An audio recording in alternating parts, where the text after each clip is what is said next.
Orang Minang juga punya pituah, kambiang dalam para panjang jangguiknya, orang kalau anggap banyak sabuiknya, sehingga selalu ada ilah buatnya. Bahkan ada orang yang kadang-kadang sudah sampai di halaman masjid, tapi tidak kuat dia untuk masuk ke dalam masjid. Ketika kita lihat ada pengajian di kalangan ASN, di kalangan komunitas, lalu ambil absennya di halaman masjid, kakinya hanya kuat sekedar untuk mengambil absen. Jauh daerah ditujunya, hanya sampai tempat mengambil absen. Tapi ketika masuk ke dalam masjid, dia sudah tidak lagi memiliki kekuatan untuk bisa masuk ke dalamnya. Begitu pula dengan aktivitas agama lainnya. Ketika Allah menyeru berinfak, ketika Allah menyeru berzakat, ketika Allah menyeru bersedekah, padahal motivasi Allah untuk itu sangat luar biasa, tetapi selalu saja dia beralasan, selalu saja ada ilah, ada kilah, sehingga dia tidak pernah melaksanakan yang apa diserukan oleh Allah Subhanahu wa ta'ala. Ini bahaya ketika orang dalam hidupnya dijauhkan oleh Allah dari hidayahnya.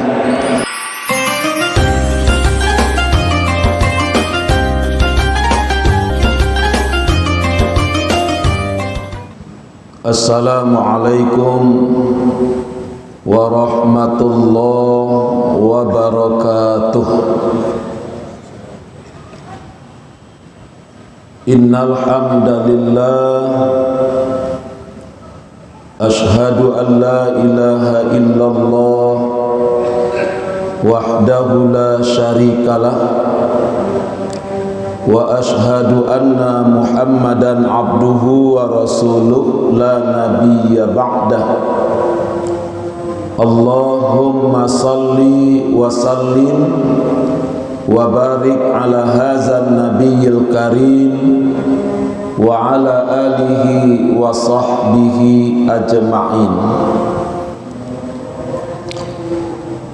Kaum muslimin, kaum muslimat, sidang jamaah salat zuhur Masjid Raya Sumatera Barat insyaallah dimuliakan Allah.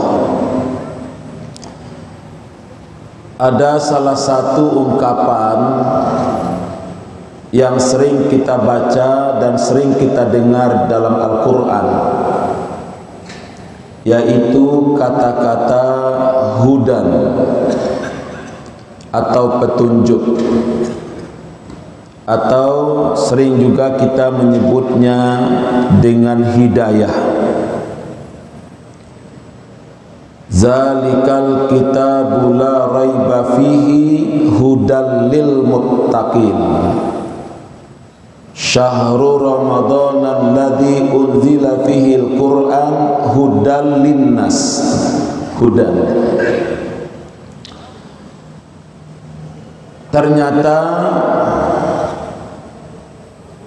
petunjuk atau hidayah itu hanya milik dan kewenangan Allah. Tidak seluruh orang yang mendapatkan hidayah, dan juga tidak bisa orang mendatangkan hidayah. Jangankan kita manusia biasa ini, bahkan Nabi dan Rasul pun juga tidak bisa mendatangkan hidayah. Contoh diungkapkan oleh Allah seperti Nabi Nuh.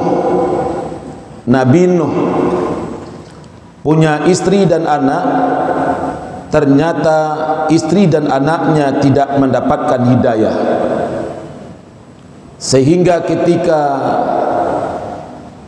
Allah mendatangkan tsunami, anaknya terkatung-katung di tengah lautan. Ketika itu Nabi Nuh menjerit dan menangis memanggil anaknya. Naluri seorang ayah, karena tidak ada ayah yang tega melihat anaknya teraniaya. Tetapi Allah ingatkan kepada Nabi Nuh, hai Nuh, itu bukan urusanmu, tapi adalah urusanku. Sehingga anak dan istrinya tenggelam di tengah lautan tsunami itu. Kemudian Nabi Nuh dengan para pengikutnya diselamatkan oleh Allah. Contoh lain yang paling dekat dengan kita adalah pamannya Rasulullah sallallahu alaihi wasallam. Salah seorang paman Rasul yang sangat mencintai Rasul, yang sangat menyayangi Rasul, yaitu Abu Talib. Bahkan kalau ada orang yang berani mengganggunya Rasulullah, Abu Talib berada di terdepan dan mengingatkan kepada orang, jangan sekali-kali mengganggu keponakanku ini. Tetapi di saat sakratul maut datang, menangis baginda Rasulullah, bermohon kepada pamannya untuk membaca 2 kalimat syahadat. Sang paman malah balik menantang, daripada saya membaca 2 kalimat syahadat, andai kata engkau perintahkan aku mengangkat gunung, aku akan angkat gunung itu. Ini bukti, ini tanda bahwa hidayah itu hanya kewenangan dan milik Allah, dan Allah pula yang akan memberikannya. May yahdillah fahuwal muhtadi. Barang siapa yang dikehendaki oleh Allah untuk diberikan hidayah kepadanya, maka orang itu akan mendapatkan hidayah tersebut. Tapi kalau tidak, maka sesungguhnya mereka adalah orang yang merugi. Dalam waktu yang singkat ini, kita melihat salah satu tanda orang yang mendapat hidayah, salah satu saja. Kita lihat Al-Quran surat Al-An'am ayat 125. Mudah-mudahan ayat ini menjadi renungan oleh kita semua. Apa kata Allah? A'udzubillahi minasyaitonir rajim. Faman yuridillah ayyahdiyahu yashrah sadrahu lil Islam. Faman yuridillahu ayyahdiyahu yashrah sadrahu lil Islam. Wa man yurid ayyudillahu yaj'al sadrahu dayyiqan harajan ka'annama yas'adu fis sama. Kadzalika yaj'alullahu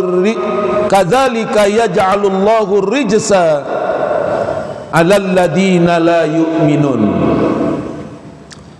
Apa kata Allah? Barang siapa yang Allah menghendaki akan memberikan petunjuk kepadanya, maka Allah jadikan dadanya lapang dalam mentaati Islam, dalam menjalankan Islam. Barang siapa yang Allah kehendaki akannya mendapatkan hidayah, mendapatkan petunjuk, mendapatkan bimbingan dari Allah itu, maka kata Allah, apa tandanya? Allah lapangkan dadanya dalam menjalankan Islam. Wa man yurid ayyudillahu yaj'al sadrahu dayyiqan harajan. Akan tetapi barang siapa yang dikehendaki oleh Allah dijauhkan dari hidayahnya sehingga dia sesat, maka kata Allah, niscaya Allah jadikan dadanya sesak lagi sempit, ka'annama yas'adu fis sama, bagaikan orang yang mendaki langit. Di ketika orang tidak mendapatkan hidayah Allah, ketika orang dijauhkan dari hidayah Allah, petunjuk dan bimbingan Allah, maka kata Allah, Allah jadikan orang itu yang pertama dadanya sesak, lagi sempit dalam menjalankan agama. Tidak pernah sampai-sampai dia mentaati agama itu, dan selalu saja dia berkilah dalam menjalankan agama itu, sehingga dikatakan oleh Allah bagaikan orang yang mendaki langit. Bayangkan saja, jangankan mendaki langit Bapak Ibu sekalian, mendaki bukit saja tidak banyak orang yang bisa. Jangankan mendaki langit, ada dua maknanya. Ada orang tidak bisa mendaki langit karena tingginya. Jangankan mendaki langit, mendaki bukit tidak banyak orang. Kata Allah, tidak lagi bagaikan mendaki bukit, diumpamakan oleh Allah ketika orang tidak mendapatkan hidayah itu bagaikan orang mendaki langit. Tidak hanya sebatas tingginya, bagaimana sesak dadanya, sesak napasnya, sempit dadanya. Karena ketika semakin ke atas udara semakin berkurang, ketika udara semakin berkurang, orang semakin sesak napas. Ini gambaran yang diberikan oleh Allah Subhanahu wa taala kepada kita. Ketika orang mendapatkan hidayah Allah, lapang buatnya dalam menjalankan agama. Bak pituah orang Minang, sasampi balai anak rajo di laluan juo. Ketika dia diberikan hidayah oleh Allah, maka agama menjadi prioritas buatnya. Agama menjadi sesuatu yang diutamakan dalam hidupnya. Agama menjadi sesuatu yang dinomorsatukan baginya. Sesibuk apapun dia, setinggi apapun pangkat dan jabatannya, sebanyak apapun tugas dan fungsinya, tetapi ketika Allah memanggilnya, ketika agama yang menyerunya, maka tidak ada kesulitan buatnya. Seperti filosofi sasampi balai anak rajo di laluan juo. Tetapi ketika orang tidak mendapatkan hidayah, orang Minang juga punya pituah, kambiang dalam para panjang jangguiknya, orang kalau anggap banyak sabuiknya, sehingga selalu ada ilah buatnya. Bahkan ada orang yang kadang-kadang sudah sampai di halaman masjid, tapi tidak kuat dia untuk masuk ke dalam masjid. Ketika kita lihat ada pengajian di kalangan ASN, di kalangan komunitas, lalu ambil absennya di halaman masjid, kakinya hanya kuat sekedar untuk mengambil absen. Jauh daerah ditujunya, hanya sampai tempat mengambil absen. Tapi ketika masuk ke dalam masjid, dia sudah tidak lagi memiliki kekuatan untuk bisa masuk ke dalamnya. Begitu pula dengan aktivitas agama lainnya.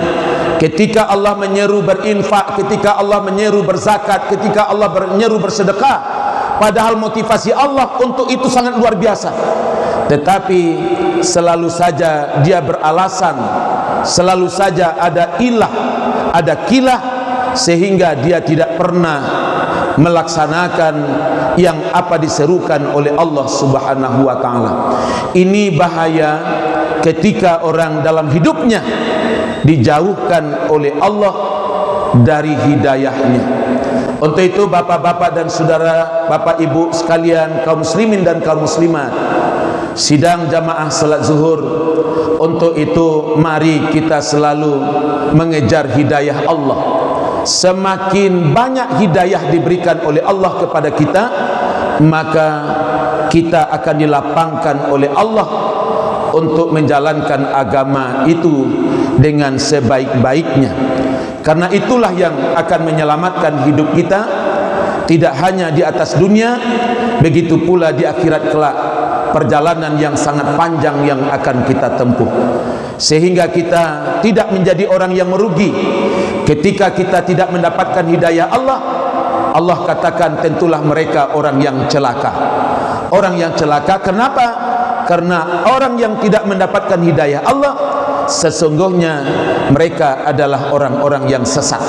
Tetapi ketika Allah memberikan hidayah kepada kita, kita hidup dalam ketuntunan Allah, kita hidup dalam bimbingan Allah, kita hidup dalam lindungan Allah, sehingga panggilan Allah, panggilan agama menjadi skala prioritas oleh kita, maka ketika itu kita akan diselamatkan oleh Allah dan mudah-mudahan kita di akhir hayat menjadi orang yang husnul khatimah.